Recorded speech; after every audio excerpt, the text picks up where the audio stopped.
তুমি আমার হাত ধরো, তুমি আমার হাত ধরো। হ্যাঁ দি চলো আমরা ওইদিকে যাবো। হ্যাঁ রাধে কৃষ্ণ বন্ধুরা, কেমন আছো তোমরা? আশা করছি ভালোই আছো ভগবানের আশীর্বাদে। আমিও খুব ভালো আছি। তো এখন আমি একটু বাইরেটা ঘুরতে বেরিয়েছি। এটা আমার পুরনো মামার বাড়ি, এ দেখো অনেক পুরনো, দেখতেই পাচ্ছ। আর এদিকে এগুলো, এটা তো খামার, তোমাদেরকে আর একটা রিলসে বলেছি।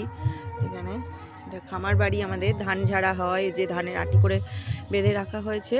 আর এই যে পুকুরটা, এখানে ঠাকুর বিসর্জন হয়। আর এদিকে এটা মানে মাটির বাড়িটা দেখতে পাচ্ছ। এই যে এগুলো গরু থাকতো আগে, তো দাদুর সঙ্গে আসতাম এখানে, দাদু খাবার দিতে আসতো গরুকে এখানে। দেখো মাটির বাড়িটা, এই দেখো ওইদিকেও আছে মাটির বাড়ি। অনেকেরই এখনো মানে মাটির বাড়ি আছে, তবে প্রায় পাকা হয়ে গেছে, খুব কম মাটির বাড়ি। এই যে